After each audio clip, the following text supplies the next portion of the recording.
please spell your first name for me? Tara. All right. And what would you like me to know? Alex was a kind and generous person. He took care of everyone in his life. He was always there to listen to his friends, give them advice. He helped make his siblings' lives happy. He gave me a reason to live and taught me the meaning of unconditional love. When Alex was 12, he was having a difficult time. His father and I were divorced. I was pregnant with his half-brother. He was transitioning from elementary school to to middle school. Sorry. My family has had tough lives going back generations. We never had much. The only blessings our family has ever had is each other, and we struggle and barely make it by. When he was struggling, I made a notebook for him and I, a judgment-free place where he could be totally honest with me, ask me advice, or just vent his frustrations. In the first 2 pages of that notebook, I wrote Alex's message and rules for his life. The message reads as follows. There are a few things in this world I can give you, but the most important one is love. One way I show you love is by making rules. They are rarely fun and sometimes may feel unfair, but I want you to be the best man you can be. And for that to happen, you need a strong foundation. His rules were simple. Don't lie, don't steal, save your money, do your homework, do your chores. I believe those rules would have helped Alex grow into a good man. In his short adult life, he was a good man. He was hardworking, honest, loyal, and caring. Artis Kinnard, Sean Travis, and DeTwan Allen killed Alex for absolutely no reason. There was no rivalry. They ambushed him, they outnumbered him, and Alex was armed. His murder cannot be justified in any manner. Losing Alex has broken me. It has broken my family. We all just force ourselves through each day. Alex will never be able to fill his dreams because he is now just ashes on my shelf. The past year and a half has made me feel as though I were drowning. No matter how much air I gulp, I can never catch my breath. It's obscene having to argue the validity of Alex's life while begging that his murderer not be free to harm more people. When I wake up tomorrow, Alex will be dead. He will still be dead in 30 years. In 30 years, Kinnard will be able to cause more harm to another person, another family. I am against the terms of his plea. He should absolutely not face lesser time for this heinous murder. He has a long history of hurting people, and the only person he has shown care about is himself. And he shouldn't be free to hurt more people. That's all. Thank you.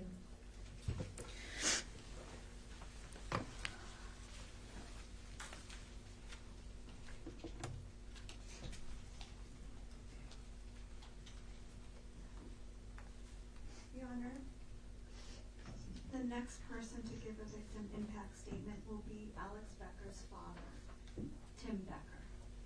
Mr. Becker?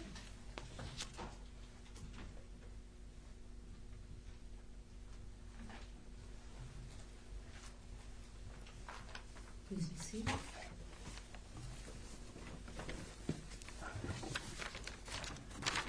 What would you like me to know?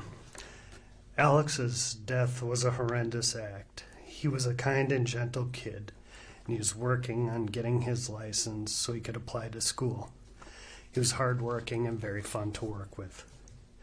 I was lucky enough to get to work side by side with my son for the last few years. He never missed an opportunity to make my coworkers or myself laugh. He was, I can still hear him laughing at work when I get there. He is sorely missed. Everything in this world is lessened without him. And the defendants in this case have shown no remorse for their actions, and I would plead with you to give the maximum penalty allowed. That's it. Thank you. Thank you.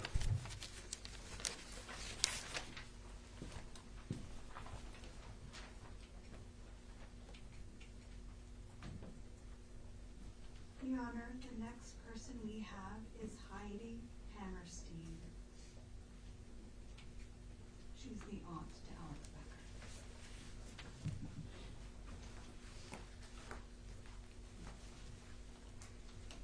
Come on up. And if you would spell your last name for us, please. Sorry. It's okay. You're fine. Hammarsten. Thank you. And what would you like me to know? Okay. Alex was the kindest person I have ever met. He treated everyone with kindness and compassion. He brought so much joy to everyone he knew. He loved to make people laugh, and he was always making jokes. He made you feel joy and happiness whenever you were around him. I think about Alex's first words because my name was Alex's first word. But I also think about his last words, and they haunt me because they could only be in fear. Did he call out to his mom? Did he ask them to stop? On December 27th, 2022, at 11:51, Alex was walking home. Ortiz and his co-defendant saw Alex, and a few minutes later, Alex was gone forever. I cannot undo these horrible actions, and I have to tell myself that Alex will never be home. The feeling of helplessness has hung on me since that day. There's not a day that I don't think about how wonderful Alex was. Alex always could make me laugh. I was so extremely lucky to be Alex's aunt. I loved taking Alex and his sisters out on adventures. We camped, boat, water parks. Alex was so grateful and always polite. He brought such a light of positivity to every situation. I miss him so much, and I could wish I could hear his laughter. The last time I saw Alex was at my father's funeral. It was filled with sorrow. He made sure to ask his Uncle Joe, my husband, how is my Aunt Heidi doing? Because he was worried about me. Even though Alex was also grieving his grandfather, he showed how much he cared for other people. After my dad's service, I got to give Alex my last hug. He told me that he loved me and he couldn't wait for Christmas. We never got together for Christmas because we were going to just celebrate it on New Year's Eve. So it felt like Christmas never came in 2022.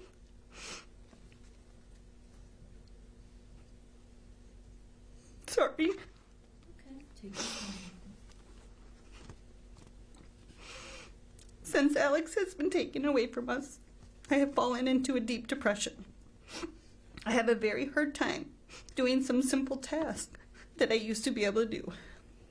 I'm not the person I was before. I don't know how to be happy anymore. I don't know how to keep my thoughts on other things. My brain just circles around and around on my nephew, who is gone. I think about that these defendants intentionally killed him. I am traumatized by knowing about my nephew's last moments on earth. That in a matter of minutes after the defendants and co-defendants saw Alex, his life was stripped from him. I can hear those gunshots in my head and images that I saw of Alex's body laying in the alley. I have to join talk therapy, group therapy. I'm on antidepressants and anti-anxiety medication. I am extremely broken from these actions. I don't know how to find joy anymore, and I don't know if I'll ever be happy without medical help. The defendant took Alex from us. Not a single day goes by that I don't miss him. I don't get to hear Alex's laughs. I don't get to see his smile. I don't get to play with him, with his little cousins. I can't describe my pain anymore. Losing Alex has been the most painful thing I've ever experienced. And I feel the defendant deserves a maximum punishment that the state would allow. I believe he will hurt people when he is released, and that he is a danger to the public. And I believe he will always be dangerous. Thank you. Thank you.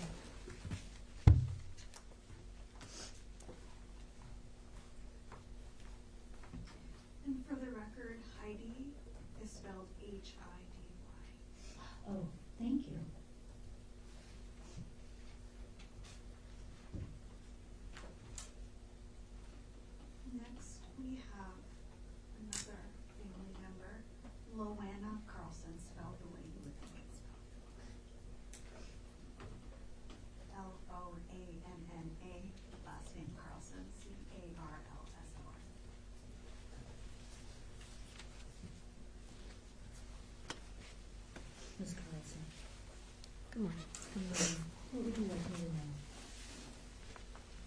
Today you will hear that Alex Becker was a kind and compassionate person.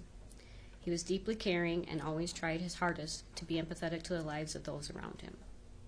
He strove every day to help people in any way he could, whether it was providing physical labor to assist a neighbor in caring for their home, monetary assistance to his friends who were struggling to transition into adulthood, or simply lending an ear to family members who were experiencing tough times and trying his hardest to provide advice. Alex was matured and wise beyond his years due to not only the circumstances of an impoverished childhood, but having the emotional and social intelligence to recognize that his struggles gave him knowledge and personal introspection to help others. Alex was absolutely and without contention a gift to this world and truly made the lives of those who were blessed experiencing joyful and easier. He brought meaning and fulfillment to the lives of his parents, siblings, and other family members. He was a solid support to his friends, and there has never been a person who has struggled to like or befriend him. He spent his teen years and what few young adult years he lived working diligently to overcome the poverty he was born into. He immediately sought employment after graduating and continued to throw himself into working his way up in the companies he worked for, so that not only could he begin a solid foundation for his life, but so he could assist his family and siblings in progressing outside of generational poverty. His tireless efforts were not only devoted to helping those he personally knew, but his available free time was also devoted to social justice and helping his community. He was involved in many outreach programs and social transformations. He marched to raise awareness for racial and gender discrimination. He volunteered with animals and the elderly. He worked in programs to provide assistance and resources to the young children who were part of his low-income community in St. Paul. I make a point to tell you this because the defendants charged and convicted in the murder of my nephew have tried to use their comparable life circumstances to garner sympathy for their chosen actions. The actions leading up to and resulting in my nephew's robbery and death were not isolated. They were not spontaneous actions of the moment. They were premeditated. They were the continuation of a series of criminal choices of R.T. Skinners and his co-defendants. It is important and pivotal that the court recognizes that these men were intending to rob my nephew of material possessions and then stole his life. They deliberately chose to do so that night to a stranger they had never met. Their actions led to an innocent man walking home from an overtime shift, being taken from this world at the young age of only 22. Alex will never get to live or experience another thing in this world. He will never get to have a family. His younger brothers have been traumatized and may lose any memory they have of him as they grow up. He will not be able to help his family, and his mother and father now struggle with the pain of losing forever a future they envisioned for their child. Alex Becker committed no acts that merited such an inhumane and heinous execution. This man's life was taken from him outside of his house. He was almost home. It is pivotal that the court recognizes that Alex Becker was an innocent man who was a contributing member of society. He was helping his community, and he was also working a legitimate tax-paying job. Alex Becker was the exact opposite of what these men who killed him represented. He strove to rise above his circumstances. R.T. Skinner and his co-defendants made the repeated choices to cause harm to others and commit crimes. They made the conscious decisions to bring pain, suffering, and loss to others. It should not be necessary to contrast the life that was stolen from Alex with the life of these individuals, but it is. Alex will never again be able to contribute to the betterment of his fellow man, but while he is living, he made the choice to do so. It has been made clear that this defendant you are responsible for sentencing today has not and will not make such a choice. It is incumbent upon the court to make a distinction that heinous and selfish actions have robbed a good and gentle man of his life, his family of peace in their own home, and love in their life and the community of Alex's tireless work. There is no reason that Alex was taken from this world. There is no reason to rob someone. Alex was ambushed by 3 armed men when he was alone and just trying to get home from work. He was not looking for trouble. He was minding his own business. These men drove to a different city to cause harm to someone. These men committed an irredeemable act, and there is nothing that they can ever do to replace what they removed from this world. We, his family and friends, will never be able to share our love and joy and sorrows with Alex. He will never be able to see the accomplishments of his siblings. He will never be able to share his accomplishments with us. There will be no grandchildren for his parents to love in his absence. His cousins will never have the joy again of their close-knit gatherings that they used to have. His friends will never experience the joy of sharing their milestone achievements with him as they move through their lives and build new families of their own. We should not have to demonstrate the loss of an innocent person. By contrasting, Alex's life and contributions to the betterment of his fellow man must be recognized. The stark dichotomy of our T. Skinner's disregard for another person must be recognized. This act is irredeemable. It was the culmination of escalating behaviors. Alex suffered horribly and lost his life. R.G. Skinner cannot have more clearly demonstrated that he is a danger to other people and only respects his own basic desires. Thank you. Thank you. Regard to sentence, counsel?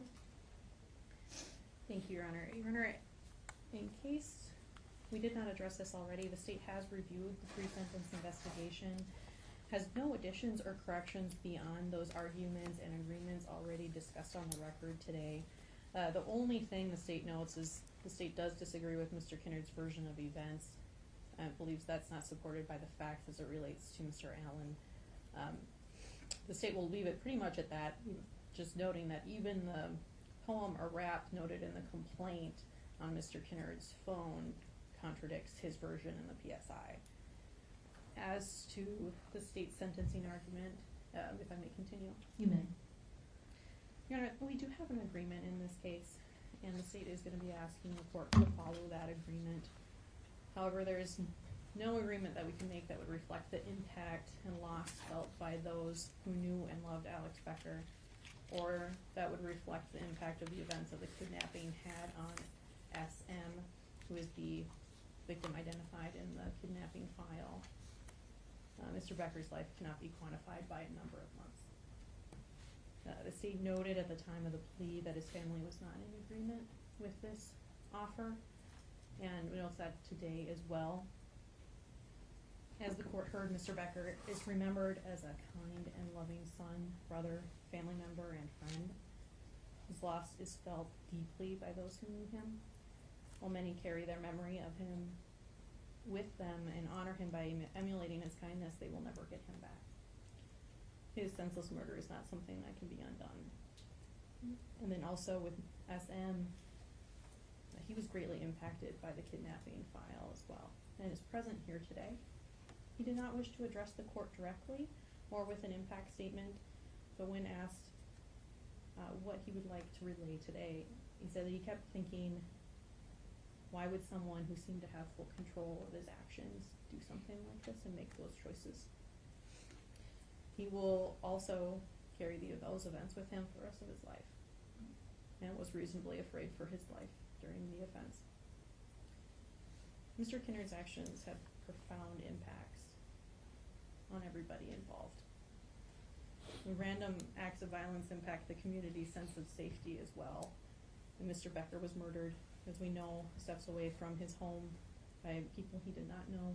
And SM was kidnapped and robbed while he was in his own car. The state asked the court again to follow the agreement in this case and believes this is in the best interest of public safety.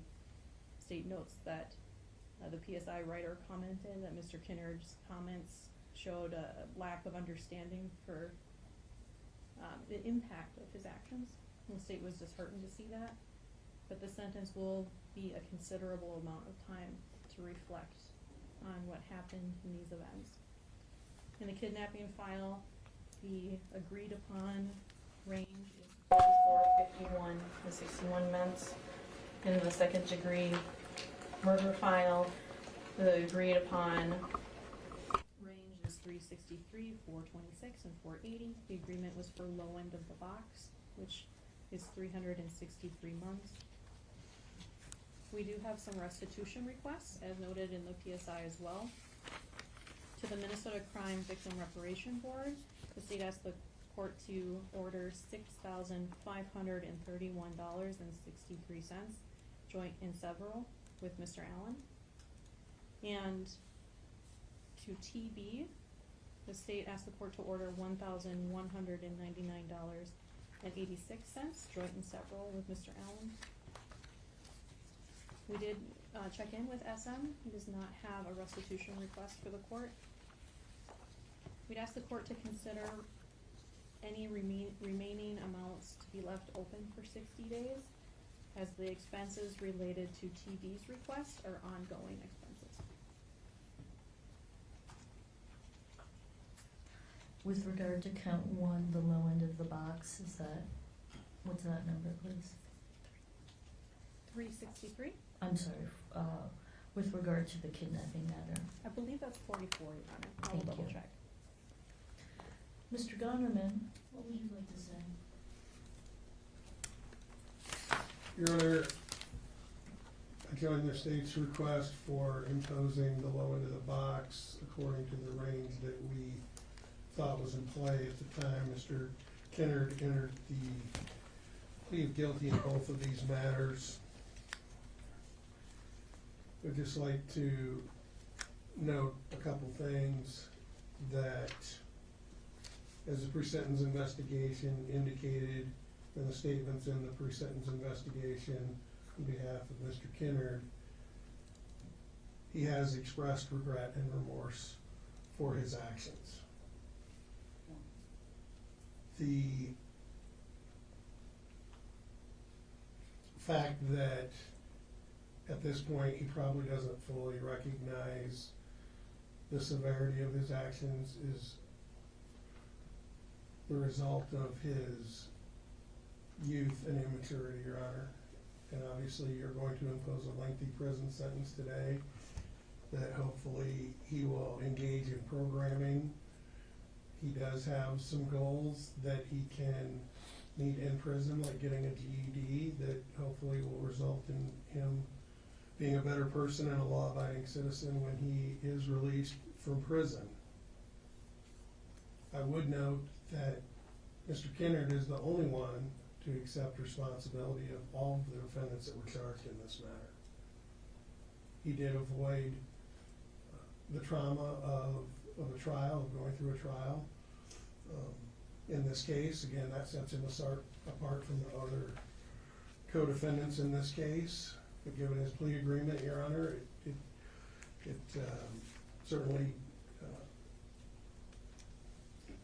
well, let me rephrase this. The factors the court may consider as it relates to whether or not it's going to exercise discretion aren't relevant in this case, given the plea agreement. But again, I would argue to the court that he has accepted responsibility, and avoiding trial does set him apart from the other defendants in this case.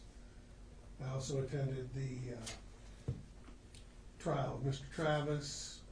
I heard many of the same things that I heard in the courtroom today about Alex Becker, and I want to acknowledge that by all accounts he was truly a good person, probably a great person.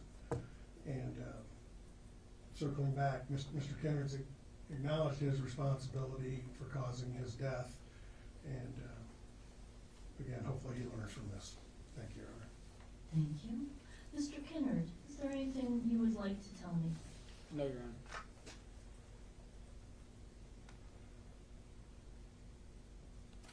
All right. So these cases are always hard because the reality is that I simply cannot punish Mr. Kennard enough to ever bring Alex back. There is nothing I could do that would ever make his family whole, make his friends or his community whole. And as I was thinking about this case, and I've been thinking about the sentencing for quite some time, I thought a lot about this idea of kindness, and so I can't offer any comfort to this family. I simply can't. I'm bound by this plea agreement, and I intend to follow it. What I would offer to you is a poem. And I know that seems very strange, but it struck me that it reminded me of what the family has written about Alex. And so there's a poem, and I'm just going to read a bit of it, called Kindness. And it's by Naomi Shihab Nye. And when I think of kindness in this, I think of what you've said about Alex. Before you know kindness as the deepest thing inside, you must know sorrow as the other deepest thing. You must wake up with sorrow. You must speak to it until your voice catches the thread of all sorrows and you see the size of the cloth. Then it is only kindness that makes sense anymore. Only kindness that ties your shoes and sends you out into the day to gaze at bread. Only kindness that raises its head from the crowd of the world to say, "It is I you have been looking for," and then goes with you everywhere like a shadow or a friend. I know this family is going to carry Alex wherever you go. And I am sorry that the justice system cannot give you your son, friend, nephew, cousin back. And I am sorry that you, Mr. Kinnard, had the opportunity today to demonstrate just a little bit of what kindness means. To demonstrate that you get some sense of what this means outside of yourself. But I think you probably know that. You've heard this family, and you know that I'm going to sentence you to 363 months in prison, about 20 years. And so when you're about 42, you'll get to start up your life, or in fact in prison continue your life. And you've heard from this family that you'll have all the things Alex doesn't get. You'll get to love, you might get to marry, maybe you'll have kids, maybe your family will have nephews and nieces, maybe you'll even have grandkids someday.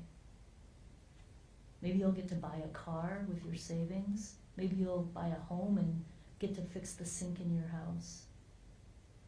You'll celebrate Christmas, you might be somebody's best man in a wedding. You'll get to see all the accomplishments of your friends and family.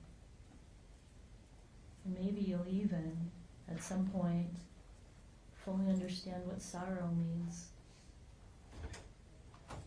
Maybe you'll learn, and maybe you'll see how deeply you've affected someone else. That you didn't just steal a car, or maybe 2 cars, you didn't kidnap somebody, you didn't just try to rob somebody and it went wrong.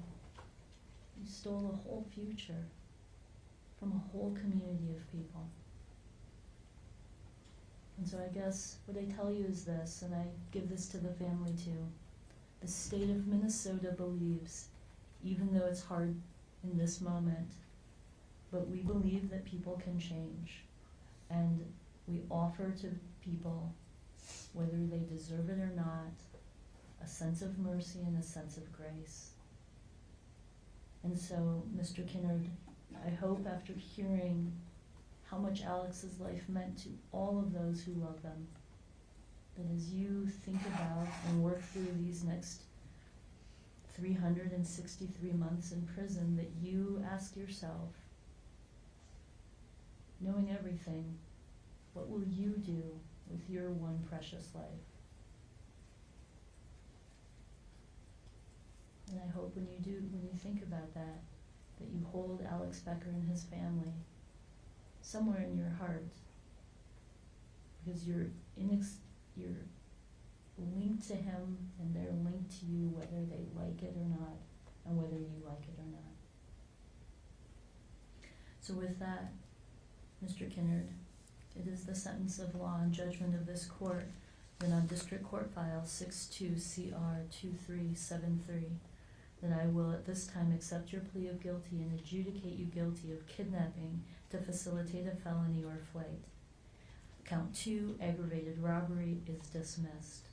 On this matter, I will sentence you under the Minnesota Sentencing Guidelines and the agreed upon departure of 18 months, given what I've already mentioned prior to this sentencing. This is a 44-month sentence. It is an executed sentence to the Department of Corrections. That means, sir, that you will spend 29 1/3 months in the institution and 14 2/3 months on supervised release. In addition, there is a minimum of 10 years of a predatory offender registration required as part of this sentence. I will leave the question of restitution open for a period of 60 days. There is a $50 fine. I will waive court costs, and I will waive any fees associated with your lawyer's legal services. With regard to District Court File 62CR2374, in that matter I will accept your plea of guilty and adjudicate you guilty of murder in the 2nd degree. For this matter, I will sentence you under the Minnesota Sentencing Guidelines to 363 months at the Department of Corrections. 242 of those months will be spent in the institution.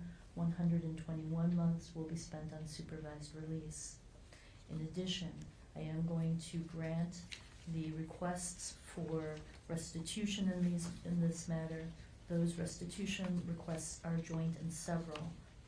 For the Minnesota Crime Victims Restitution Board, restitution is in the amount of $6,531.63. With regard to TB, the amount is $1,199.86. In this matter, given that I wish to have restitution paid first, I am not imposing a fine. That's not to minimize the seriousness of this offense. Rather, any prison wages should go first to paying the family as opposed to paying any other fines or fees. I also will waive a fee associated in this matter, again for the same reason. Any fees associated with your lawyer's legal services are also waived as you qualify for their services. And again, all fines and fees should go to paying off restitution. In this matter, you have custody credit against both cases of 518 days that you have spent in custody. I will note that because I have not imposed the 18-month enhancement, that is a departure from the Minnesota Sentencing Guidelines. I have departed in this matter because, one, it is the agreement of the parties. Two, I have deep concerns that absent that agreement, that Mr. Kinnard was not fully advised of the possibility of the 18-month enhancement, which could have caused him to withdraw his plea or at least be in a position to do so, which I believe would cost the family more. A protracted, continued litigation in this matter is unfair. Any questions from the state? Your Honor, just to ask, and I could have missed it, was restitution open for a period of time on the file ending in 7-4? The murdered file? Yes. I will leave any further restitution open for 60 days. Nothing further, Your Honor. Mr. Gonnerman? No, Your Honor. Mr. Kinnard, do you have any questions about this sentence, sir? No. All right, thank you. Thank you, everyone. Court's adjourned.